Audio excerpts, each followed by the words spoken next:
आपण पाहत आहात RK न्यूज, बातमी तुमची, आवाज आमचा। पुण्यात कोथरूड पोलिसांची धडाकेबाज कारवाई। 3 आरोपींकडून 4 गावठी पिस्तुले, 12 जिवंत काडतुसे जप्त, 3.32 लाखांचा मुद्देमाल हस्तगत, शस्त्रसाठ्याचा पर्दाफाश। कोथरूड पोलिसांनी गुन्हेगारीवर मोठा आघात करत 3 आरोपींकडून तब्बल 4 गावठी पिस्तुले व 12 जिवंत काडतुसे जप्त केली आहेत। या कारवाईत एक दुचाकीसह सुमारे 2,32,000 रुपयांचा मुद्देमाल हस्तगत करण्यात आला असून बेकायदेशीर शस्त्रसाठ्याचा मोठा पर्दाफाश झाला आहे।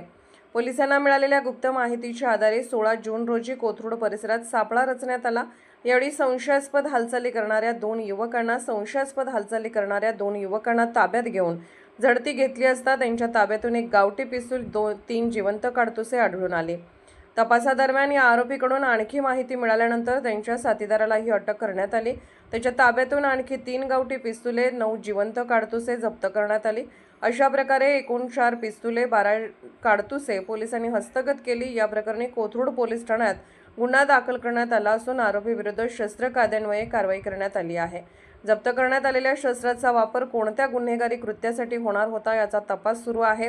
गुन्हेगारीला चाप लावण्याचा प्रयत्न। कोथरूड पोलिसांच्या कारवाईमुळे परिसरातील गुन्हेगारी प्रवृत्तीला मोठा धक्का बसला असून बेकायदेशीर शस्त्राचा पुरवठा करणाऱ्या साखळीचा शोध घेण्यासाठी तपास अधिक वेगाने सुरू आहे। ही कारवाई वरिष्ठ पोलीस अधिकाऱ्यांच्या मार्गदर्शनाखाली कोथरूड पोलीस ठाण्याच्या पथकाने यशस्वीरित्या पार पाडली असून पोलिसांच्या सतर्कतेचे सर्व स्तरातून कौतुक होत आहे।